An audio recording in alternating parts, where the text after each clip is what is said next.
this is a new format. I'm not used to this one, but I'm trying something new out. And this is just a quick check-in because I wanted to set the record straight. I said something in step 12 in sexual transmutation that I don't stand by anymore, and I really don't like advocating for something that I just, we all change, we all evolve, we all develop.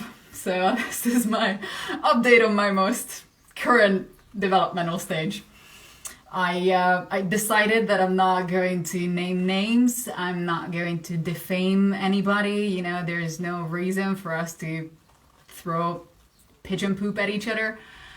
I'm going to hint at people that I've mentioned, one person specifically, and the rest will just, you will be able to figure it out. And then I realized that I titled this a couple of weeks ago. I've seen a quote somewhere that progress is when your ex is not even your type anymore. I'm like, wow, made a fuck ton of progress. So it's a year-ish anniversary of me even knowing about Morphogenetic Science, anything at all. So it's a very timely update on everything that's been happening. So first of all, in step 12, I mentioned a gentleman who is a doctor, and I said something along the lines that I highly, highly, highly respect him. Now that hasn't changed. For the record, when I said that, I've only read 2 of his books. Something like 2 years ago, I've done a couple of his meditations. He works in the healing field, and I'm never going to take that away from him, that he himself has done a very serious physical healing process on himself. And ever since, he has facilitated healing, physical healing, as well as emotional healing, but physical, tangible healing in many, many other people's lives. So I'm for that, I will always respect him. One more thing that I would like to add is that once I've seen, and it wasn't an interview, it was a part of a lecture session, and he had a story about how he raised his children, and I very much support that. I very much stand by that. So I just wanted to say that the way that the person, the human, the being thinks about life, I very much that's something that I can stand by. That's something that I want to support. Now, since then, the first 2 books were more just along the lines of mindset and how I put myself in the corner here. Nobody puts baby in the corner. Let me think on this. It was more about the effect, a well-known effect, where you don't have to take medication. If you believe that you are healing, you are healing. That's what the book was about, including the title. So you will be able to figure it out who that is. And then I've read a 3rd book. Now, first of all, I listen to books, but I've actually seen the front page of this book. And the cover in itself tells you everything that you need to know about the forces behind the person who's in front. Now, again, I've never been to any of his workshops. I've only done things that are publicly available. And at this point, I highly recommend that you do not do any of the techniques or teachings. You do not involve yourself with any of that stuff, because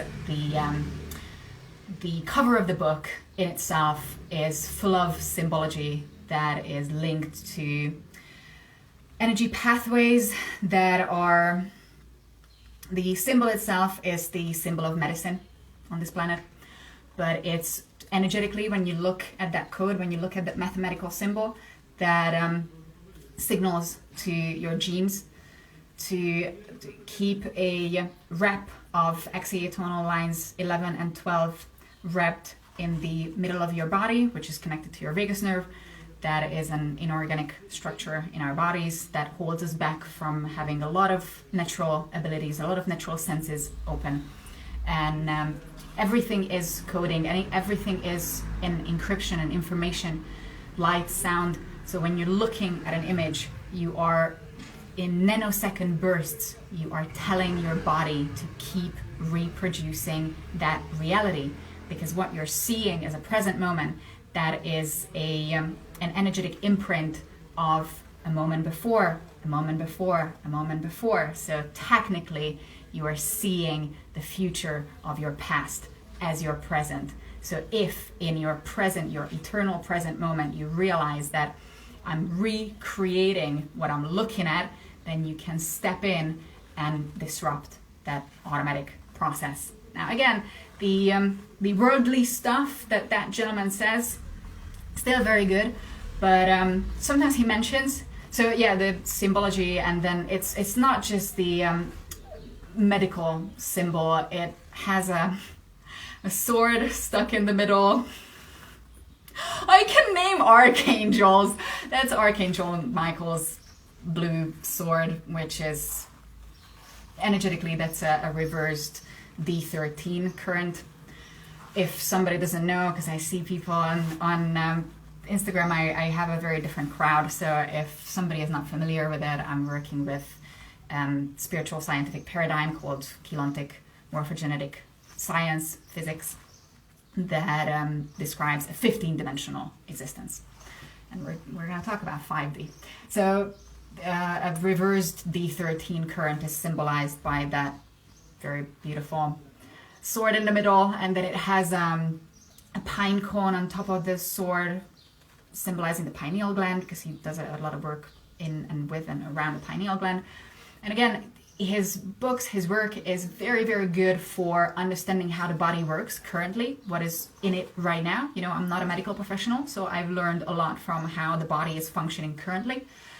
But then it's a very common way of misinformation and misguiding, that people give you just enough information so that you feel that it's true. You can sense that there's something to it, but there's an element of mystery. They don't actually teach you how to take your power back. That wasn't that book, so I can say that out loud. I don't know what that was. They don't actually teach you how to generate certain states, not just feeling states, not just emotional states, but atomic bodily states for yourself. The stuff that, or, you know, they give you 80% of the truth, 90% of the truth, and then they slip in like 10% of information that I've mentioned the poop soup before, that ruins the entire recipe. Just a little bit of drop, just that's it, that's gone. Don't touch it. So that's what I would say, that take as much as is useful for you, but don't involve yourself with it, don't immerse yourself with it, because from that book, the one that has the medical symbol on the front, I've figured it out that sometimes in some interviews he mentions that there are these 6 feet tall light beings who visit the sessions, and people have felt them, seen them with psychic vision, and they have experienced the healing effect from these beings, and those beings have facilitated healings before for them. And he very carefully never mentions who those beings are, where those beings are from. And if you read the book, or listen or whatever, he works with an understanding that stops at 5D. And he mentions 5D, the 5-dimensional realm, as the quantum realm, as the realm of no space, time. I love the way he enunciates, so I'm not picking on that. I love it. But he mentions that 5D would be the reality where you experience no time, no space, you become no body, and you completely merge with energy itself. Now, 4D this planet has its electromagnetic, electrostatic netting around it. 4D has the false Christ consciousness net, which looks like those geodesic domes, like the Eden Project and things like that. And 5D has the false ascended masters consciousness. So when people are like, oh, I channel Mother Mary, or I channel Jesus or Lao Tse, or no, he's not an ascended master, or what I'd like to eat, ancient Chinese ascended masters or whatever. That's coming from an energetic electrostatic netting around the planet, and those are broadcasts, pre-recorded broadcasts that people, very sensitive, energetically sensitive people are tapping into. So that's why I'm saying that the person who's on a ground level, or the being who's ground crew, they are not necessarily bad people, but the energies behind them are not the energies that you should, or I cannot tell you what you should and shouldn't be doing.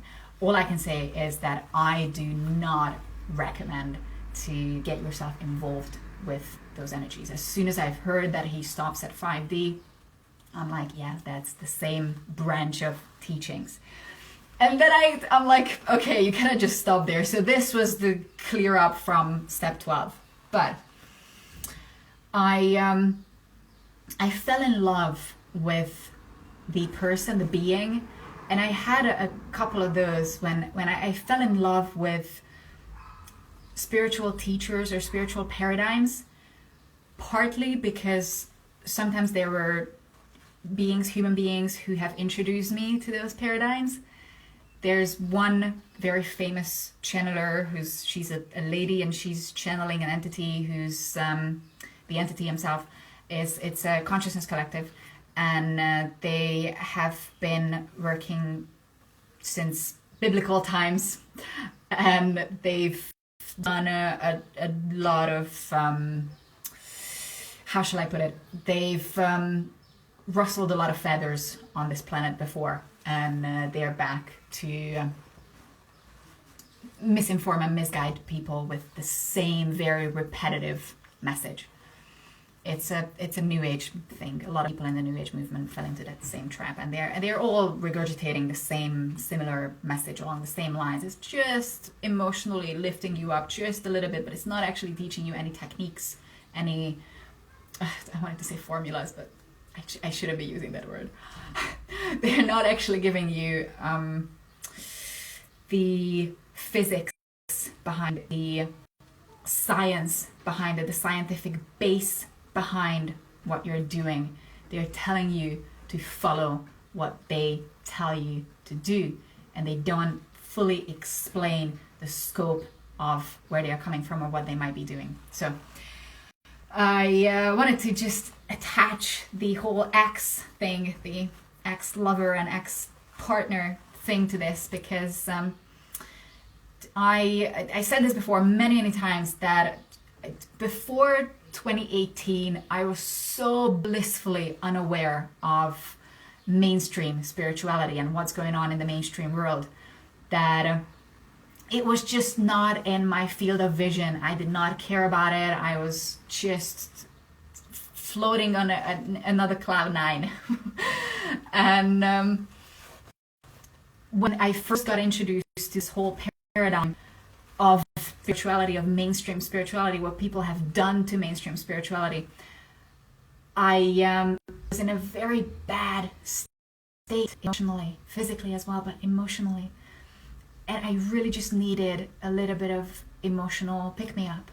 And those very consistent messages of, very repetitive messages of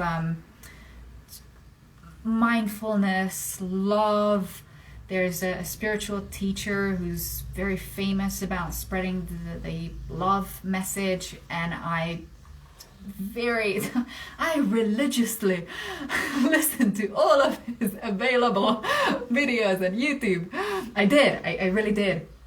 There was a period of time, like a year and a half period, when I was really just looking for answers. I was really just wanted to feel a little bit better, and I did not know anything about Morphogenetic Science, and that was more than a year ago now. So I did one of those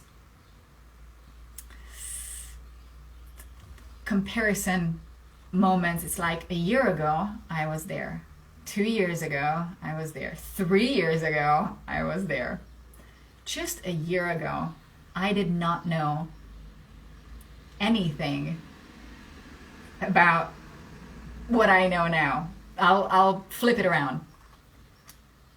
During the past year, I've made my way through hundreds of hours and hundreds of pages of diagrams and text, hundreds of hours of workshops, journeys, energetic practices, techniques, and it had opened my mind up from the state of this is fucking crazy to the understanding that this has made me happier, more peaceful, more settled than anything else before.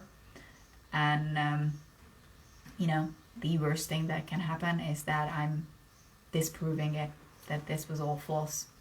That can happen, nothing is for sure. Some things are for sure. There's just within confines that you don't even know who you are anymore. You should be knowing who you are. You should have a full-on open incarnational memory about it. You shouldn't be stuck in this. So, but since we are feeling like we are isolated and we feel like that nothing is for sure, everything comes with its opposite, everything has its polarity attached to it, you cannot just pick the good, the bad has to come with it. It's just a paradigm, and it's part of the false paradigm. It's part of the same electromagnetic netting. It's your cells, your atoms, your subatomic particles, your body, the interdimensional field bodily existence is mirroring the planet that you're on, the solar system that you're in.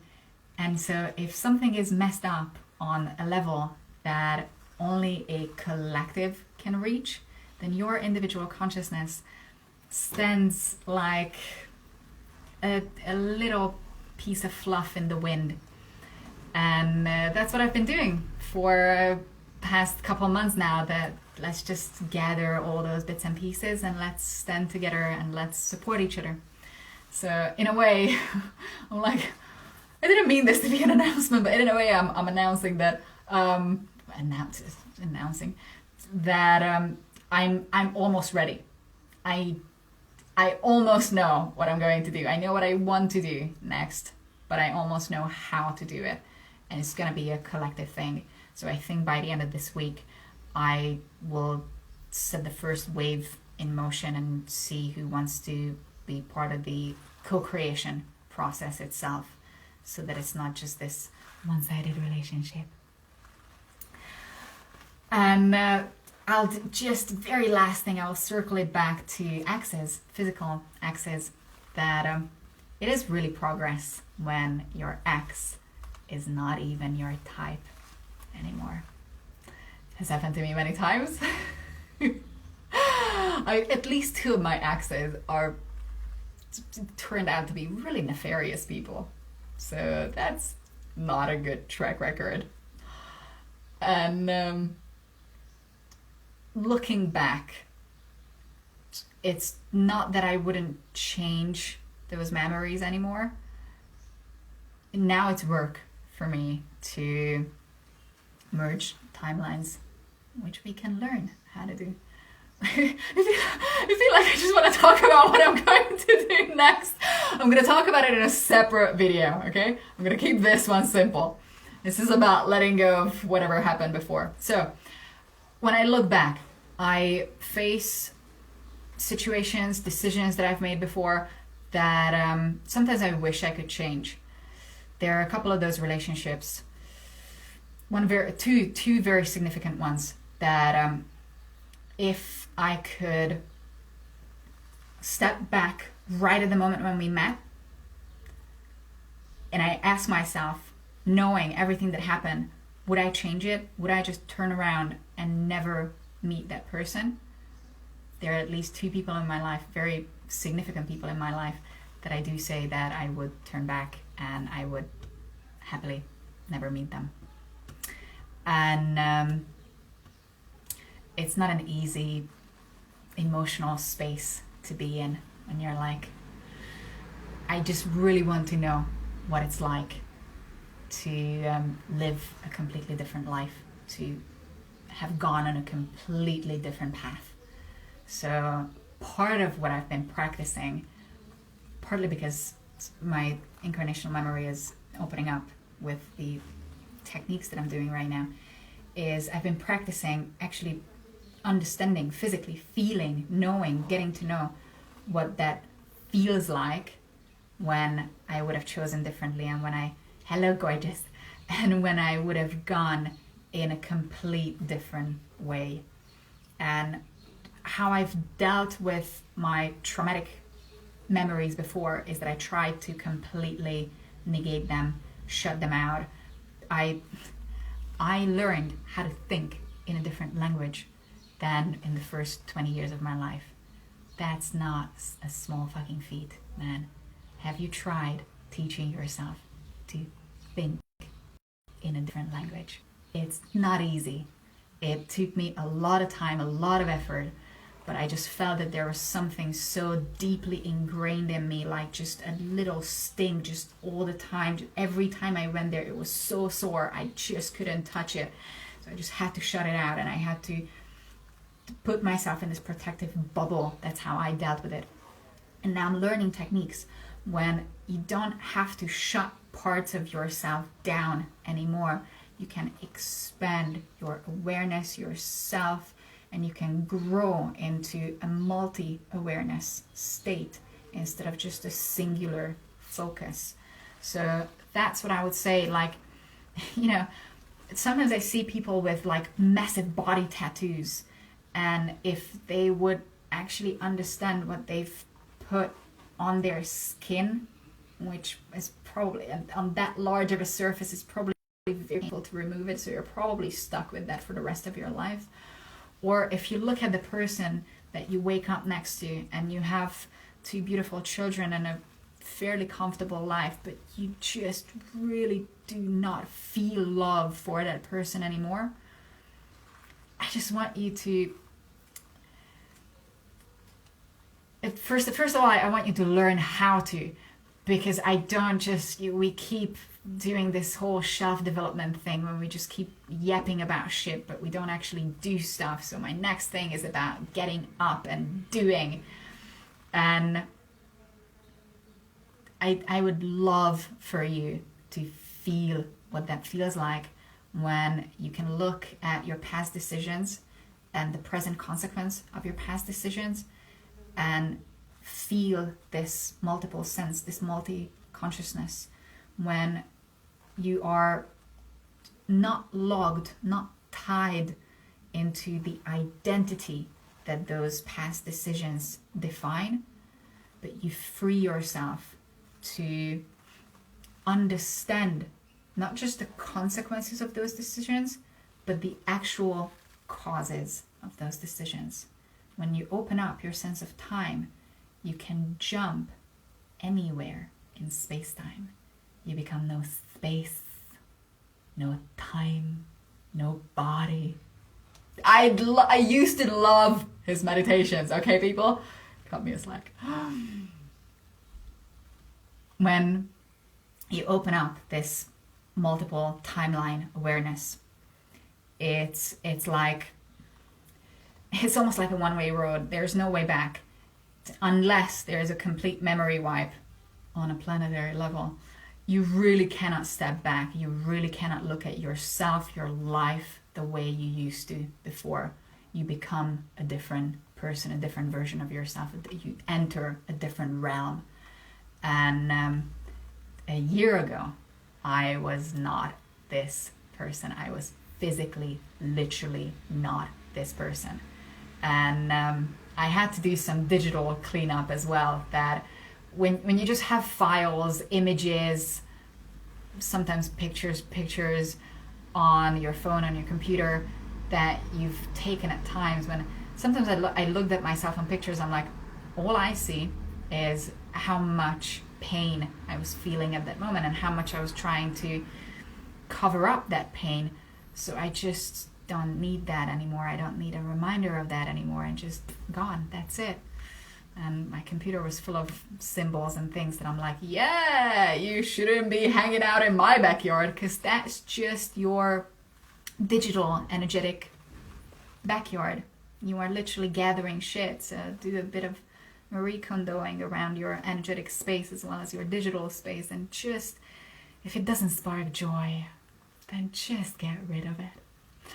It's true. That's what I'm going to leave you with today. That when my exes are not even my types anymore. I mean, sometimes I look at the being and I understand the timeliness of it. That at the time, we needed to exchange information. We needed to exchange genetic codes. We needed to, especially if it's a sexual partner, but with beings that you spend a considerable amount of time with beings that you live in the same space with, or meet them daily because you're on the same job or on the same mission or whatever project. You constantly exchange energy because you're living in each other's biofields. So with some of those beings, looking back, I really wish I would have just turned around and just left. But looking back, only looking back, I'm realizing that at the moment, that was my best. That was the absolute best that I was capable of. And now I can revisit that self and add energy to that self. So that person, that version of myself, has the awareness, the capacity to turn around and leave. And from this self, I can generate, I can enter the states of consciousness, the states of mind, the states of emotional being, how that might have felt like that entire life, that entire sequence of years, if I would have made a different choice right then and there.